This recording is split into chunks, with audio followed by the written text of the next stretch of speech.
श्री सुखदेव जी महाराज ने जो कथा राजन परीक्षित को वटवृक्ष के नीचे गंगा के किनारे पर श्रवण कराई है,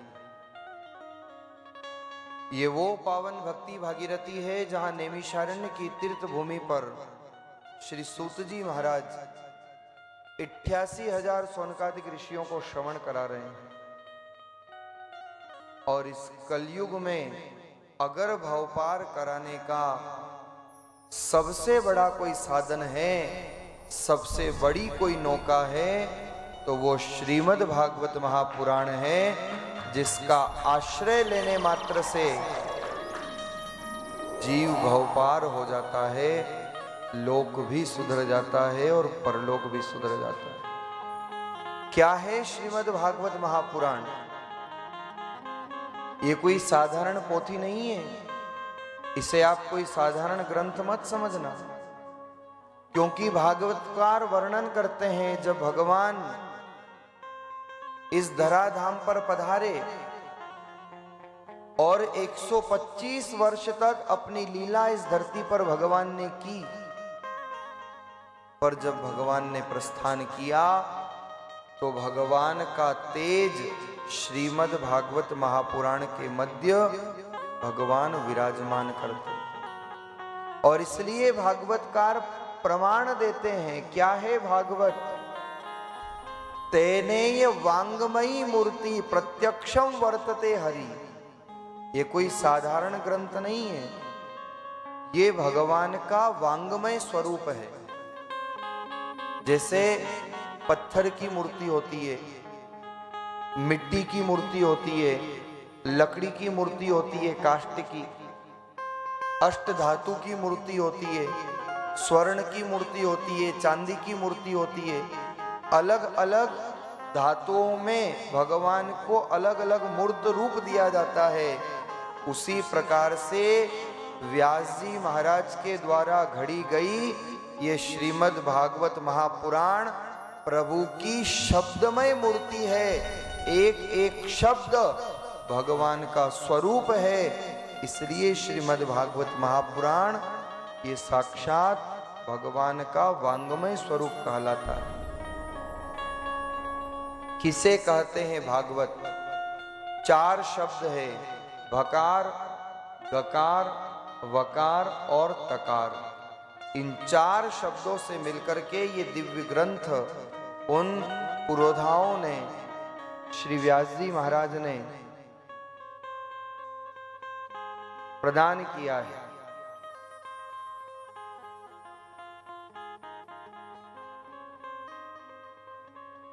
श्रीमद् भागवत महापुराण का ये पावन रसास्वादन हमारे जीवन में हो।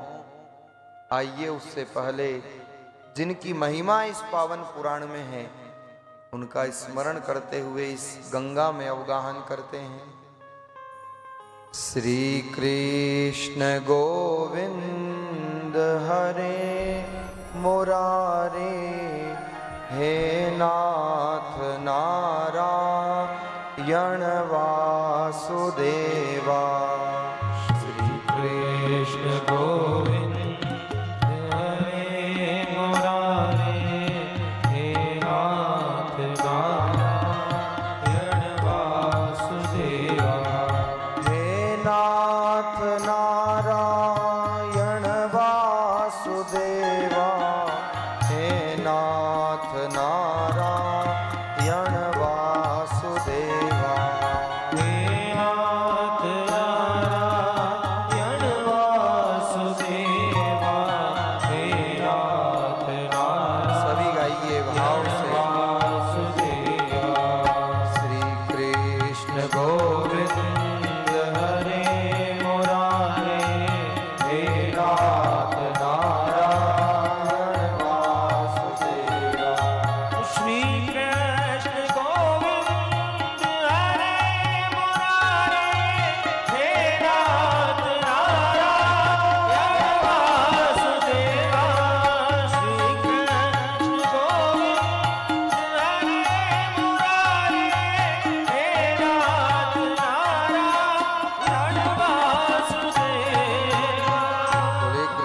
कन्हैया लाल की जय।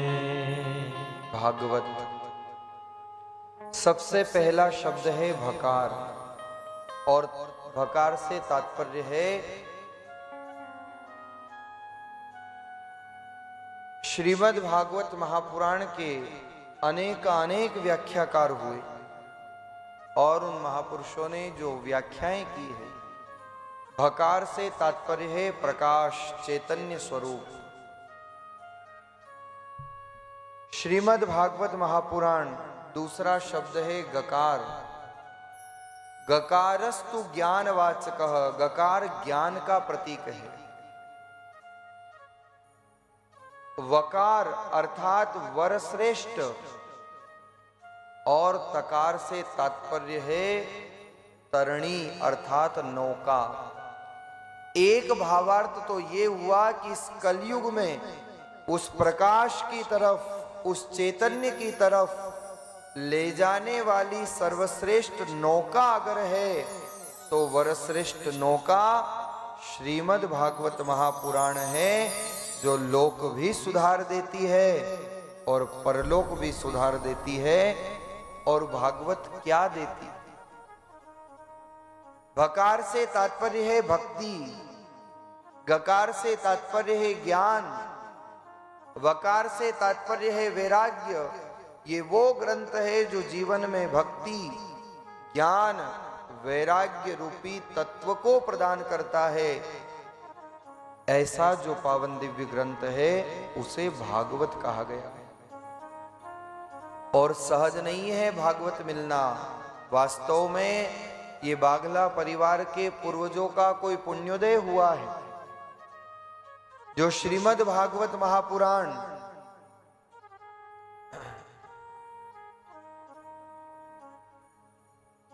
भगवान द्वारिकाधीश के चरणों में विराजमान होकर बहुत ही दिव्य आयोजन, द्वारिका से रतनगढ़ और रतनगढ़ से फतेहनगर की भूमि पर आगमन हुआ है। और इसलिए भागवतकार कहते हैं कि कब मिलती है भागवत? जन्म जन्मांतरे भवेत पुण्यम तदा भागवतम लभेत। ये भागवत के महात्म्य में वर्णन मिलता है कि जब जन्म जन्मांतरों के पुण्योदय होते हैं, जब हमारे सत्कर्म जागृत होते हैं, जब पूर्वजों का आशीर्वाद फलीभूत होता है, तब जाकर के भागवत प्राप्त होती है। जन्म जन्मांतरे भवेत पुण्यम, एक जन्म के भी नहीं, युग युगांतरों के, कल्प कल्पांतरों के, जन्म जन्मांतरों के पुण्य जब सन्निभूत होते हैं तो भागवत प्रसाद के रूप में प्राप्त होती है। क्योंकि ये वो ग्रंथ है जो पुरुषार्थ से नहीं मिलता। और इसलिए मानस में गोस्वामी जी ने लिखा है कि भागवत और भगवान की कथा कब मिलती है? जब भगवान की कृपा हो तभी भगवान भागवत मिलती है। और इसलिए मानस में गोस्वामी जी कहते हैं, ये फल साधन ते नहीं होई, ये फल साधन ते नहीं होई, तुम्हारी कृपा पावे कोई कोई, तुम्हारी कृपा पावे कोई कोई। ये फल साधन ते नहीं होई, तुम्हारी कृपा पावे कोई कोई। ये फल साधन ते नहीं हुई, साधन से नहीं मिलती है। साधन तो बहुत लोगों ने किए होंगे, लेकिन मेवाड़ में आप बैठे हो और इस मेवाड़ में कहावत है कि क्या ताकत जीव की जो राम नाम लेवे, अरे पाप देवे थाप की तो मुंडो फेर लेवे। सामर्थ्य नहीं है जीव का कि एक नाम भी भगवान का अपनी जीवा से निकाल दे, कथा का एक शब्द भी अंदर उतर जाए, बिना उसकी कृपा के संभव नहीं है। रामस्नेही संप्रदाय के आद्याचार्य स्वामी रामचरण जी महाराज ने वाणी में चिंतन दिया है कि भाग बिना बने नहीं, भली वस्तु को जोग, और दाक पके बेसाक में तो होत काग के रोग। अगर भाग्य में नहीं है तो भली वस्तु नहीं मिलेगी। दाक बैसाख में पकती है, लेकिन विज्ञान कहता है कि उस समय कौवे के कंठ में एक रोग हो जाता है, और कौवे को दाग बहुत प्रिय है, लेकिन वो रोग के कारण ग्रहण नहीं कर पाता। इसलिए जब जन्म जन्मांतरों के भाग्योदय होते हैं, तब ये भली वस्तु, तब ये भागवत का वरदहस्त, भागवत की कृपा प्राप्त होती है। सहज नहीं है भागवत की सन्निधि प्राप्त करना, क्योंकि ये कल्पवृक्ष है, ये चिंतामणि है, इस कलयुग का कल्पवृक्ष है भागवत, और इसका अनुभव जीवन में कई बार प्रत्यक्ष हुआ है। विद्यावताम भागवते परीक्षा, विद्यावान की परीक्षा भागवत में होती है।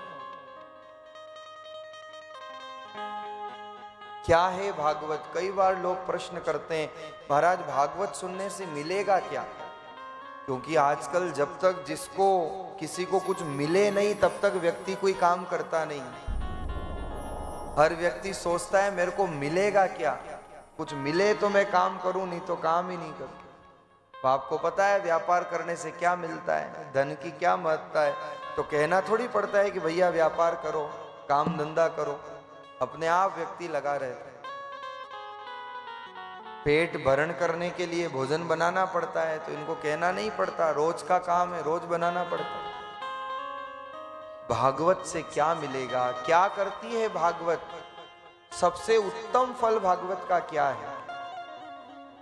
अगर सबसे बड़ा उत्तम फल भागवत का है, तो सबसे उत्तम फल है कि भागवत हमारे जन्म मरण के चक्र को समाप्त कर देती है, भागवत मोक्ष प्रदान कर देती है।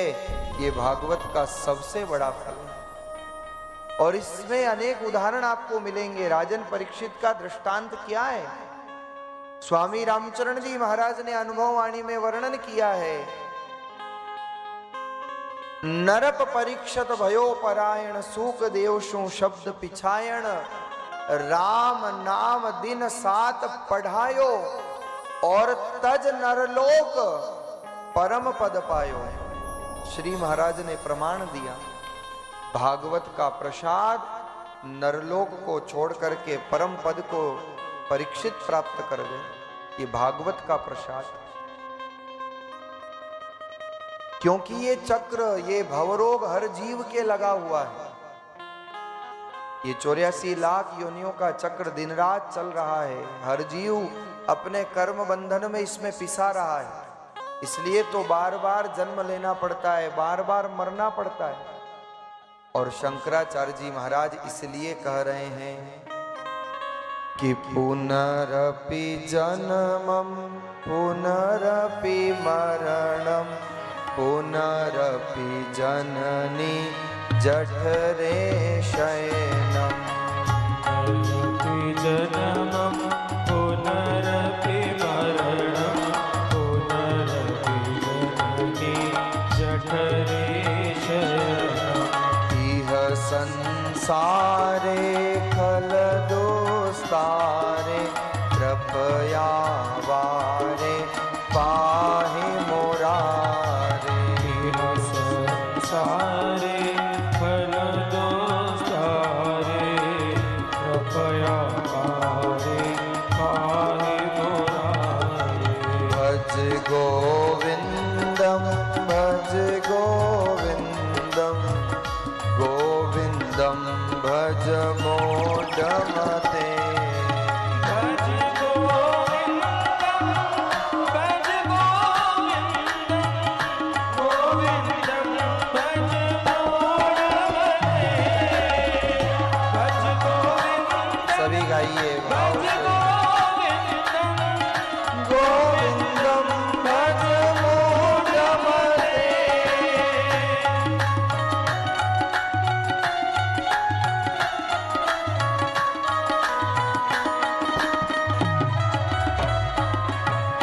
पुनरपि जन्मम, बार बार जन्म लेना, पुनरपि मरणम, बार बार मरना, इससे भागवत छुड़ा देती है। पुनरपि जननी जठरे शयनम, बार बार माँ के गर्भ में आना, गर्भ का कष्ट भोगना, ये संसार का चक्र चलता जा रहा है। लेकिन इससे मुक्त अगर होना है तो भागवत की सन्निधि, भागवत की कृपा जीव को कृतार्थ कर देती है। और कई बार लोग प्रश्न पूछते हैं, महाराज भागवत क्या है?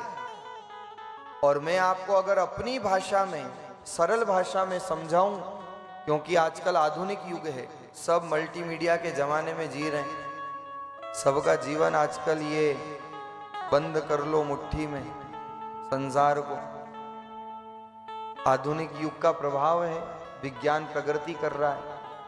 और मैं तो वहीं से उदाहरण देकर के कहता हूं कि क्या है भागवत। आप सबके पास आजकल फोन है ना, सबके पास सेल फोन। और जब फोन है तो सब अपने अपने फोन में अपना अपना लॉक भी लगा के रखते हैं। जैसे आप कमरे के ताला लगा के रखते हो, वैसे फोन के भी ताला लगा के रखते हो। लेकिन वो ताला कब खुलता है? जब उसमें करेक्ट पासवर्ड डाला जाता है, चाहे वो पैटर्न हो, चाहे वो पिन हो। लेकिन अगर आप इनकरेक्ट पासवर्ड डालोगे तो मोबाइल का ताला नहीं खुलेगा। उसी प्रकार से, जिस प्रकार से एक फोन का लॉक खोलने के लिए करेक्ट पासवर्ड डालना पड़ता है, उसी प्रकार से वैकुंठ के दरवाजे का लॉक खोलने के लिए भागवत रूपी पासवर्ड लगाना पड़ता है। ये भागवत वो पासवर्ड है जो वैकुंठ के दरवाजे खोल देता है, जो उस गोलोक धाम के रास्ते को प्रदान कर देता है। यह है भागवत।